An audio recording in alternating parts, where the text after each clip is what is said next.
This is an exclusive excerpt from the Stuph File Program with Peter Anthony Holder. The Train Mountain Railroad Museum in Oregon offers visitors the world's largest miniature railroad, with over 36 miles of 7.5 gauge track on 2,205 acres of pine forest spanning 2 miles by 4 miles.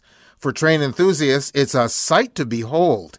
Joyce Merwin, the office manager at the Train Mountain Railroad Museum, joins us now via Zoom from Chiloquin, Oregon. Hi, Joyce. Hi. Thank you for having me. Thanks for being on the program with us. It's a pleasure to have you on. I actually saw a video. Shout out to Mike Downie from Downie Live, who has a YouTube page.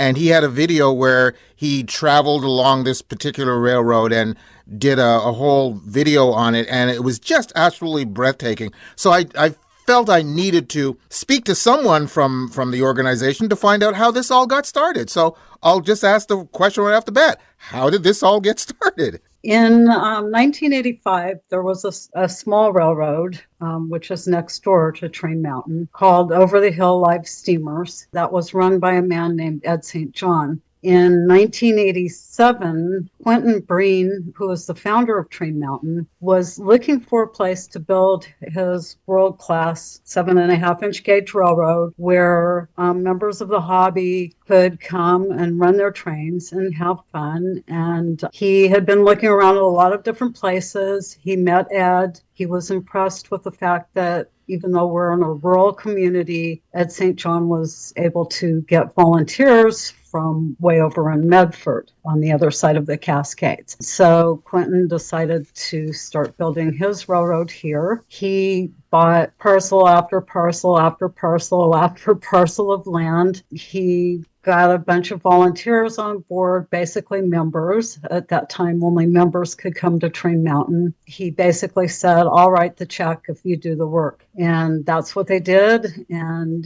here we have Train Mountain today with, we think, about 37 miles of track, 26 miles main line, and the rest is in yards, sidings, and spurs.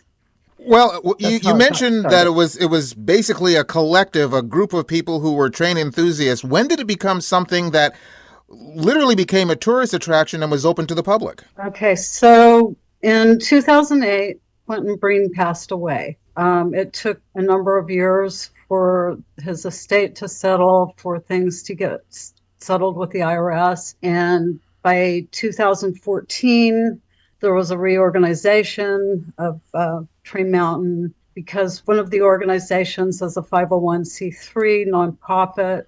We were able to allow visitors to start coming in. So now they can come and take a tour of our south side, parts of it, get a train tour, and take a self-guided walking tour.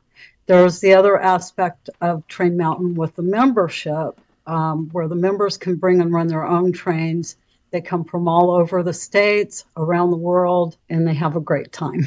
When it was first open to the public, I'm sure you had visions of how popular it was going to be, but did you anticipate the popularity that you now have? I think so. Train Mountain's a pretty amazing place. We're still in a rural community, so the tourism has built up gradually over the years, the more we become known. So it's just, we have plans of growing and growing. Well, when you say you have plans of growing, does that mean you're going to add even more track to what you currently have, which is pretty extensive? One of the board members says he has a 100-year plan. And yes, we do plan to add more track. The current attention has been focused on replacing the old aluminum track and the old wooden ties, which have worn out.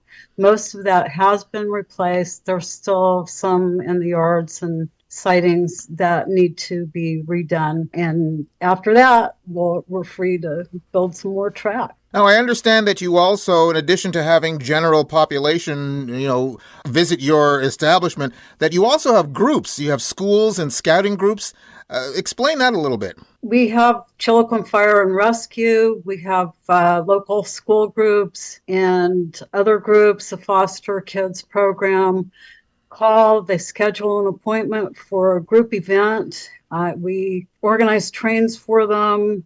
They can have a picnic. They can walk around. And so for the schools, it's an educational and fun thing. And most of those organizations really like coming here. Is the Train Mountain Railroad Museum a one of a kind? In other words, is there anything else like it in the United States? There's nothing else like it on the planet. We are the world's largest, longest 7.5-inch gauge railroad. So think of your HO scale totally majorly on steroids, because that's kind of what it is. It's a right on scale train. Because there's nothing else like it, even though our members are members of their own local clubs wherever they live in the United States or across the sea, they come to Train Mountain when they can, because it's a very special place and they can't have an experience like this anyplace else. Of the rolling stock that's at the Train Mountain Railroad Museum, is it of a certain vintage, or is there a variety of rolling stock that literally explains the railroading business from beginning to today? A fair amount of the large full-scale equipment, rolling stock that's on the grounds, is from the local logging industry, but there are a couple pieces that are not. They're just, somebody got them here somehow and they're on display.